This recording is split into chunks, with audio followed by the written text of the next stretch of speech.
capítulo sí, de las discretas razones que Sancho pasaba con su amo y de la aventura que le sucedió con un cuerpo muerto, con otros acontecimientos famosos. Paréceme, señor mío, que todas estas desventuras que estos días nos han sucedido, sin duda alguna han sido pena del pecado cometido por vuestra merced contra la orden de su caballería, no habiendo cumplido el juramento que hizo de no comer panamanteles ni con la reina folgar, con todo aquello que a esto se sigue y vuestra merced juró de cumplir hasta quitar aquel almete de malandrino, o como se llama el moro, que no me acuerdo bien. Tienes mucha razón, Sancho, dijo don Quijote, mas, para decirte verdad, ello se me había pasado de la memoria, y también puedes tener por cierto que por la culpa de no habérmelo tú acordado en tiempo te sucedió aquello de la manta, pero yo haré la enmienda, que modos hay de composición en la orden de la caballería para todo. Pues juré yo algo, por dicha, respondió Sancho. No importa que no hayas jurado, dijo don Quijote, basta que yo entiendo que de participantes no estás muy seguro, y por sí o por no, no será malo proveernos de remedio. Pues si ello es así, dijo Sancho, mire vuestra merced no se le torne a olvidar esto, como lo del juramento, quizá les volverá la gana a las fantasmas de solazarse otra vez conmigo, y aun con vuestra merced si le ven tan pertinaz. En estas y otras pláticas les tomó la noche en mitad del camino, sin tener ni descubrir donde aquella noche se recogiesen, y lo que no había de bueno en ello era que perecían de hambre, que con la falta de las alforjas les faltó toda la despensa y matalotaje. Y para acabar de confirmar esta desgracia, les sucedió una aventura que, sin artificio alguno, verdaderamente lo parecía. Y fue que la noche cerró con alguna escuridad, pero, con todo esto, caminaban, creyendo Sancho que pues aquel camino era real, a 1 o 2 leguas, de buena razón, hallaría en él alguna venta. Viendo, pues, desta manera, la noche escura, el escudero hambriento y el amo con gana de comer, vieron que por el mesmo camino que iban venían hacia ellos gran multitud de lumbres que no parecían sino estrellas que se movían. Pasmóse Sancho en viéndolas, y don Quijote no las tuvo todas consigo, tiró el uno del cabestro a su asno, y el otro de las riendas a su rocino, y estuvieron quedos, mirando atentamente lo que podía ser aquello, y vieron que las lumbres se iban acercando a ellos, y mientras más se llegaban, mayores parecían, a cuya vista Sancho comenzó a temblar como un azogado, y los cabellos de la cabeza se le erizaron a don Quijote, el cual, animándose un poco, dijo: esta, sin duda, Sancho, debe de ser grandísima y peligrosísima aventura, donde será necesario que yo muestre todo mi valor y esfuerzo. Desdichado de mí, respondió Sancho, si acaso esta aventura fuese de fantasmas, como me lo va pareciendo, adónde habrá costillas que la sufran. Por más fantasmas que sean, dijo don Quijote, no consentiré yo que te toquen el pelo de la ropa, que si la otra vez se burlaron contigo fue porque no pude yo saltar las paredes del corral, pero ahora estamos en campo raso, donde podré yo como quisieres grimir mi espada. Y si le encantan y entomecen como la otra vez lo hicieron, dijo Sancho, que aprovechará estar en campo abierto o no. Con todo eso, replicó don Quijote, te ruego, Sancho, que tengas buen ánimo, que la experiencia te dará a entender el que yo tengo. Sí tendré, si a Dios place, respondió Sancho. Y apartándose los dos a un lado del camino, tornaron a mirar atentamente lo que aquello de aquellas lumbres que caminaban podía ser, y de allí a muy poco descubrieron muchos encamisados, cuya temerosa visión de todo punto remató el ánimo de Sancho Panza, el cual comenzó a dar diente con diente, como quien tiene frío de cuartana, y creció más el batir y dentellear cuando distintamente vieron lo que era, porque descubrieron hasta 20 encamisados, todos a caballo, con sus hachas encendidas en las manos, detrás de los cuales venía una litera cubierta de luto, a la cual seguían otros 6 de a caballo, enlutados hasta los pies de las mulas, que bien vieron que no eran caballos en el sosiego con que caminaban. Iban los encamisados murmurando entre sí, con una voz baja y compasiva. Esta extraña visión, a tales horas y en tal despoblado, bien bastaba para poner miedo en el corazón de Sancho, y aun en el de su amo, y así fuera en cuanto a don Quijote, que ya Sancho había dado al través con todo su esfuerzo. Lo contrario le avino a su amo, al cual en aquel punto se le representó en su imaginación al vivo que aquella era una de las aventuras de sus libros.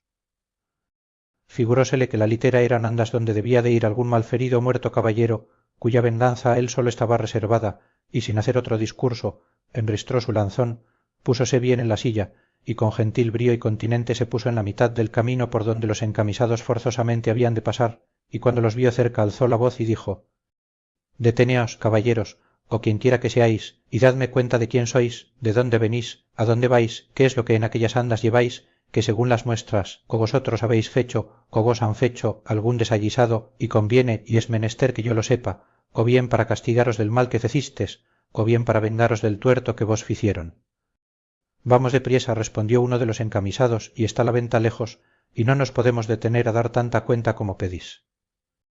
Y picando la mula, pasó adelante. Sintióse de esta respuesta grandemente don Quijote, y trabando del freno, dijo: deteneos y sed más bien criado, y dadme cuenta de lo que os he preguntado, si no, conmigo sois todos en batalla. Era la mula asombradiza, y al tomarla del freno se espantó de manera que, alzándose en los pies, dio con su dueño por las ancas en el suelo. Un mozo que iba a pie, viendo caer al encamisado, comenzó a denostar a don Quijote, el cual, ya encolerizado, sin esperar más, enristrando su lanzón, arremetió a uno de los enlutados, y mal ferido, dio con él en tierra, y revolviéndose por los demás, era cosa de ver con la presteza que los acometía y desbarataba, que no parecía sino que en aquel instante le habían nacido alas a Rocinante, según andaba de ligero y orgulloso. Todos los encamisados era gente medrosa y sin armas, y así, con facilidad, en un momento dejaron la refriega y comenzaron a correr por aquel campo con las hachas encendidas, que no parecían sino los de las más caras que en noche de regocijo y fiesta corren. Los enlutados, asimesmo, revueltos y envueltos en sus faldamentos y lobas, no se podían mover, así que, muy a su salvo, don Quijote los apaleó a todos y les hizo dejar el sitio mal de su grado, porque todos pensaron que aquél no era hombre, sino diablo del infierno que les salía a quitar el cuerpo muerto que en la litera llevaban. Todo lo miraba Sancho, admirado del ardimiento de su señor, y decía entre sí: sin duda este mi amo es tan valiente y esforzado como él dice. Estaba una hacha ardiendo en el suelo, junto al primero que derribó la mula, a cuya luz le pudo ver don Quijote, y, llegándose a él, le puso la punta del lanzón en el rostro, diciéndole que se rindiese, si no, que le mataría. A lo cual respondió el caído: harto rendido estoy, pues no me puedo mover, que tengo una pierna quebrada. Suplico a vuestra merced, si es caballero cristiano, que no me mate, que cometerá un gran sacrilegio, que soy licenciado y tengo las primeras órdenes.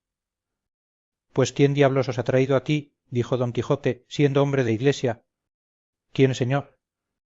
Replicó el caído: mi desventura. Pues otra mayor os amenaza, dijo don Quijote, si no me satisfacéis a todo cuanto primero os pregunté. Con facilidad será vuestra merced satisfecho, respondió el licenciado, y así sabrá vuestra merced que, aunque denantes dije que yo era licenciado, no soy sino bachiller, y llámome Alonso López, soy natural de Alcobendas, vengo de la ciudad de Baeza con otros 11 sacerdotes, que son los que huyeron con las hachas. Vamos a la ciudad de Segovia acompañando un cuerpo muerto que va en aquella litera, que es de un caballero que murió en Baeza, donde fue depositado, y ahora, como digo, llevábamos sus huesos a su sepultura, que está en Segovia, de donde es natural. ¿Y quién le mató? Preguntó don Quijote. Dios, por medio de unas calenturas pestilentes que le dieron, respondió el bachiller. De esa suerte, dijo don Quijote, quitádome a nuestro señor del trabajo que había de tomar en vengar su muerte si otro alguno le hubiera muerto, pero, habiéndole muerto quien le mató, no hay sino callar y encoger los hombros, porque lo mesmo hiciera si a mí mismo me matara. Y quiero que sepa vuestra reverencia que yo soy un caballero de la Mancha, llamado don Quijote, y es mi oficio y ejercicio andar por el mundo enderezando tuertos y desfaciendo agravios. No sé cómo pueda ser eso de enderezar tuertos, dijo el bachiller, pues a mí de derecho me habéis vuelto tuerto, dejándome una pierna quebrada, la cual no se verá derecha en todos los días de su vida, y el agravio que en mí habéis deshecho ha sido dejarme agraviado de manera que me quedaré agraviado para siempre, y harta desventura ha sido topar con vos, que vais buscando aventuras. No todas las cosas, respondió don Quijote, suceden de un mismo modo. El daño estuvo, señor bachiller Alonso López, en venir, como veníades, de noche, vestidos con aquellas sobrepellices, con las hachas encendidas, rezando, cubiertos de luto, que propiamente semejábades cosa mala y del otro mundo, y así yo no pude dejar de cumplir con mi obligación acometiéndoos, y os acometiera aunque verdaderamente supiera que érades los mesmos satanases del infierno, que por tales os juzgué y tuve siempre. Ya que así lo ha querido mi suerte, dijo el bachiller, suplico a vuestra merced, señor caballero andante que tan mala andanza me ha dado, me ayude a salir de debajo de esta mula que me tiene tomada una pierna entre el estribo y la silla. Hablara yo para mañana, dijo don Quijote. ¿Y hasta cuándo aguardabades a decirme vuestro afán? Dio luego voces a Sancho Panza que viniese, pero él no se curó de venir, porque andaba ocupado desvalijando una acémila de repuesto que traían aquellos buenos señores, bien bastecida de cosas de comer. Hizo Sancho costal de su gabán y recogiendo todo lo que pudo y cupo en el talego, cargó su jumento, y luego acudió a las voces de su amo y ayudó a sacar al señor bachiller de la opresión de la mula, y poniéndole encima de ella, le dio la hacha, y don Quijote le dijo que siguiese la derrota de sus compañeros, a quien de su parte pidiese perdón del agravio que no había sido en su mano dejar de haberle hecho. Díjole también Sancho: si acaso quisieren saber esos señores quién ha sido el valeroso que tales los puso, diráles vuestra merced que es el famoso don Quijote de la Mancha, que por otro nombre se llama el caballero de la triste figura. Con esto se fue el bachiller, y don Quijote preguntó a Sancho que qué le había movido a llamarle el caballero de la triste figura, más entonces que nunca. Yo se lo diré, respondió Sancho, porque le he estado mirando un rato a la luz de aquella hacha que lleva aquel malandante, y verdaderamente tiene vuestra merced la más mala figura, de poco acá, que jamás he visto, y débelo de haber causado, o ya el cansancio de este combate, o ya la falta de las muelas y dientes. No es eso, respondió don Quijote, sino que el sabio, a cuyo cargo debe de estar el escribir la historia de mis hazañas, le habrá parecido que será bien que yo tome algún nombre apelativo, como lo tomaban todos los caballeros pasados, cuál se llamaba el de la ardiente espada, cuál el del unicornio, aquel de las doncellas, aquéste el del ave fénix, el otro el caballero del grifo, estotro el de la muerte, y por estos nombres e insignias eran conocidos por toda la redondez de la tierra. Y así, digo que el sabio ya dicho te habrá puesto en la lengua y en el pensamiento ahora que me llamases el caballero de la triste figura, como pienso llamarme desde hoy en adelante, y para que mejor me cuadre tal nombre, determino de hacer pintar, cuando haya lugar, en mi escudo una muy triste figura. No hay para qué gastar tiempo y dineros en hacer esa figura, dijo Sancho, sino lo que se ha de hacer es que vuestra merced descubra la suya y dé rostro a los que le miraren, que sin más ni más, y sin otra imagen ni escudo, le llamarán el de la triste figura, y créame que le digo verdad, porque le prometo a vuestra merced, señor, y esto se ha dicho en burlas, que le hace tan mala cara el hambre y la falta de las muelas, que como ya tengo dicho, se podrá muy bien excusar la triste pintura. Rióse don Quijote del donaire de Sancho, pero, con todo, propuso de llamarse de aquel nombre en pudiendo pintar su escudo, corrodela, como había imaginado. Olvidábaseme de decir que advierta vuestra merced que queda descomulgado por haber puesto las manos violentamente en cosa sagrada, justa y yud, si quis suadente diabolo, et.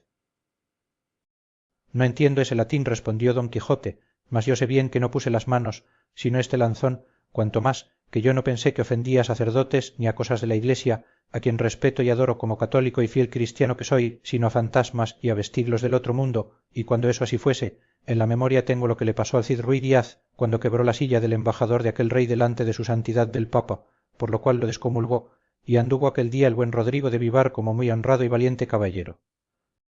En oyendo esto el bachiller se fue, como queda dicho, sin replicarle palabra.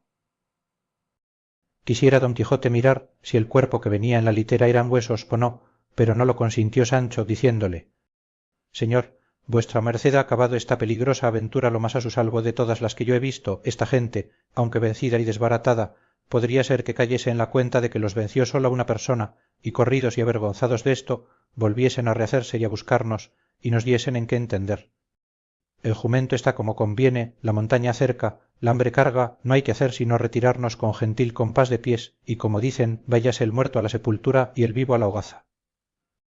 Y antecogiendo su asno, rogó a su señor que le siguiese, el cual, pareciéndole que Sancho tenía razón, sin volverle a replicar, le siguió. Y a poco trecho que caminaban por entre dos montañuelas, se hallaron en un espacioso y escondido valle, donde se apearon, y Sancho alivió el jumento, y tendidos sobre la verde hierba, con la salsa de su hambre, almorzaron, comieron, merendaron y cenaron a un mesmo punto, satisfaciendo sus estómagos con más de una fiambrera que los señores clérigos del difunto que pocas veces se dejan mal pasar en la acémila de su repuesto traían. Mas sucedióles otra desgracia, que Sancho la tuvo por la peor de todas, y fue que no tenían vino que beber, ni aun agua que llegar a la boca, y acosados de la sed, dijo Sancho, viendo que el prado donde estaban estaba colmado de verde y menuda hierba, lo que se dirá en el siguiente capítulo.